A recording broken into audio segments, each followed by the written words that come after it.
शक्ति द्वारा की जाती है। वहां व्यक्ति का भाव नहीं, वहां उसका नियम देखा जाता है, उसकी विधि देखी जाती है, क्योंकि मंत्र जाप शक्तियों को जागृत करता है। मैं आपको सीधे से शब्दों में समझाना चाहता हूं।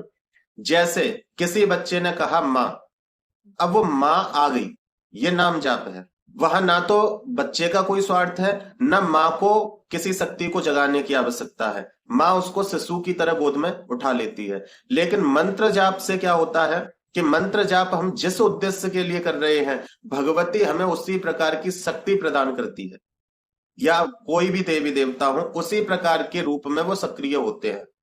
क्योंकि भगवान, जैसे हम देखते हैं कि जो फोटो तस्वीर में देखा है, भगवान हर समय ऐसे नहीं होते हैं, और ना भगवान ऐसे हैं या नहीं किसको पता। वो जो तो जैसा हमारा भाव या जिस जो भी हमारा उद्देश्य होता है, वो उसी रूप में सक्रिय होते हैं। लेकिन नाम जाप में हमने मां कहा है, और हम जिस प्रतिमा या तस्वीर को सामने रख के अपने भाव प्रकट करते हैं, वो उसी रूप में मां स्वरूप में आपके पास आ जाती हैं। और मंत्र जाप में हमारा उद्देश्य होता है, और जिस भी उद्देश्य से हम भगवान को याद करते हैं मंत्र जाप द्वारा, वो उसी उद्देश्य को पूरा करने के लिए उसी रूप में आते हैं। आप समझ गए होंगे। मंत्र जाप जब करना चाहिए जब आपको कोई प्रयोग करना है शक्तिशाली, या आपको सुरक्षा की आवश्यकता पड़ रही है, आपको रक्षा की आवश्यकता पड़ रही है, या दूसरों की रक्षा की आवश्यकता पड़ रही है, आप कोई सिद्धि पाना चाहते हैं, कोई शक्ति पाना चाहते हैं, किसी को जागृत करना चाहते हैं, तो वहां मंत्र जाप श्रेष्ठ है। वहां ये कार्य नाम जाप से नहीं होगा। मंत्र जाप करने वाले का जीवन नियमबद्ध होता है, वो अपने नियमों से चलता है, वो नियम भंग नहीं कर सकता। जैसे कि नाम जाप में कोई नियम नहीं होता, लेकिन मंत्र जाप में नियम होता है। और मंत्र जाप में गुरु की विशेष आवश्यकता होती है, और गुरु की आज्ञा की आवश्यकता होती है। बिना गुरु की आज्ञा के और बिना गुरु के यदि मंत्र के साथ छेड़छाड़ की जाए तो आपको दुष्परिणाम देखने मिलता है। लेकिन नाम जाप में ऐसा नहीं होता। मंत्र जाप के फायदे क्या है? तो इससे व्यक्ति का तेज बढ़ता है, व्यक्ति की आभा बढ़ती है, व्यक्ति की ऊर्जा बढ़ती है, उसका ऑरा पावरफुल होता है, और ब्रह्मांडीय शक्तियां सक्रिय हो जाती हैं। जब वो आवाहन करता है तो वो शक्तियां जिस भी मकसद से उसने उनका आवाहन किया है उस कार्य को पूर्ण करती हैं, क्योंकि उसने उनकी साधना की है, मंत्र जाप किया है नियम में बंधकर, तो वो शक्तियां भी उसका मान रखती हैं, क्योंकि उसने उन शक्तियों को प्राप्त किया है कठोर तप से, कठोर साधनाओं से। अब इन दोनों में से श्रेष्ठ क्या है? तो देखिए, श्रेष्ठ दोनों ही हैं। दोनों का मैंने आपको बताया कि मंत्र जाप कब करना चाहिए और कौन कर सकता है, और नाम जाप कब करना चाहिए और कौन कर सकता है। श्रेष्ठ ये दोनों ही हैं। जैसी आवश्यकता है वैसे ही इनका प्रयोग होता है। नाम जाप भाव प्रधान है, इसमें भाव की बहुत आवश्यकता है, क्योंकि इसमें विधि की आवश्यकता नहीं। जिसमें जितना आपका भाव होगा उतना ही आपके इष्ट आपकी तरफ खिंचते हैं, या आपके जो प्रिय भगवान है, जो प्रिय स्वरूप है, उसको अपनी ओर आकर्षित कर लेता है नाम जाप। मंत्र जाप ऊर्जा आधारित है, जो इष्ट की शक्तियों को सक्रिय करता है। मोक्ष दोनों से ही प्राप्त हो जाता है, नाम जाप से भी और मंत्र जाप से भी। लेकिन नाम जाप से मोक्ष प्राप्त होना संभव है, लेकिन मंत्र जाप से मोक्ष प्राप्त होना कभी कभी असंभव हो जाता है। ऐसा नहीं कि मोक्ष प्राप्त नहीं होता। जिनका लक्ष्य मोक्ष प्राप्त करने का है तब वो मंत्र विधि कर रहे हैं तो प्राप्त होता है। लेकिन क्या होता है कि जब हम मंत्र साधना करते हैं तो लोगों के अंदर थोड़ा अहम आ जाता है, जब उनको शक्तियां प्राप्त होने लगती हैं, और थोड़े उनके कर्म भी बिगड़ जाते हैं, क्योंकि वो शक्तियों का कभी कभी दुरुपयोग भी कर देते हैं। और कभी कभी किसी साधक का ये लक्ष्य ही नहीं होता कि मुझे मोक्ष चाहिए, उसका लक्ष्य केवल ये होता है अपनी इच्छाओं की पूर्ति। बहुत से लोग करते भी हैं कि हमारा ये काम हो जाए इसलिए हम ये मंत्र कर रहे हैं, इस काम को करने के लिए कौन सा मंत्र करना चाहिए, नौकरी के लिए कौन सा मंत्र करना चाहिए, तो ये स्वार्थ है। तो जब इस प्रकार से किया जाता है तो शक्तियां सक्रिय होकर वो कार्य तो संपन्न करा देती हैं, लेकिन मोक्ष नहीं मिलता। लेकिन जिस साधक का लक्ष्य ही मोक्ष है और मोक्ष के लिए ही उसकी हर साधना है, तो उसको मोक्ष मिल जाता है। और नाम जाप करने वाले व्यक्ति को तो भगवान की शरण मिलती ही मिलती है, क्योंकि उसका कोई वहां उद्देश्य नहीं है, उसका वहां कोई स्वार्थ नहीं है, केवल वो भगवान में भाव विभोर होकर नाम जाप कर रहा है। लेकिन भाव के बिना मंत्र भी कार्य नहीं करता। इच्छा पूर्ति हो जाती है, लेकिन मंत्र आपको प्रोटेक्ट नहीं करता है यदि आप उसमें भाव सम्मिलित नहीं करते हैं। वो आपके अच्छे बुरे का ध्यान नहीं रखेगा। आपने शक्ति को सक्रिय किया, शक्ति से आपने जो मांगा वो शक्ति आपको प्रदान करेगी। उसके बाद आप उससे अपना अनिष्ट करोगे या कल्याण करोगे, ये आपके ऊपर, आपकी बुद्धि और आपके मत के ऊपर है। जब आप मंत्र जाप में भाव भी सम्मिलित कर देते हैं तो फिर जब जो आपको शक्ति मिलती है वो शक्ति आपका चारों तरफ से सुरक्षा कवच भी बना के रखती है, समय आने पे आपको दंडित भी करती है, आपको समझाती भी है। तो भाव दोनों में बहुत आवश्यक होता है। भाव बिना मंत्र भी नहीं चलता। जैसे बहुत से मंत्र होते हैं जिनको बोलते समय भाव प्रकट करना पड़ता है, जैसे प्रयोग करते समय भाव प्रकट करना पड़ता है मंत्रों में, तब वो उसी प्रकार से कार्य करते हैं। और भाव के बिना नाम शक्ति भी अधूरी है। नाम से भी शक्ति प्राप्त नहीं होती है यदि भाव नहीं है। और जो सच्चा साधक होता है वो इन दोनों का संतुलन रखता है, दोनों को बराबर समझता है, भाव को भी, मंत्र जाप को भी, भाव को भी, नाम जाप को भी, दोनों को संतुलित करके चलता है।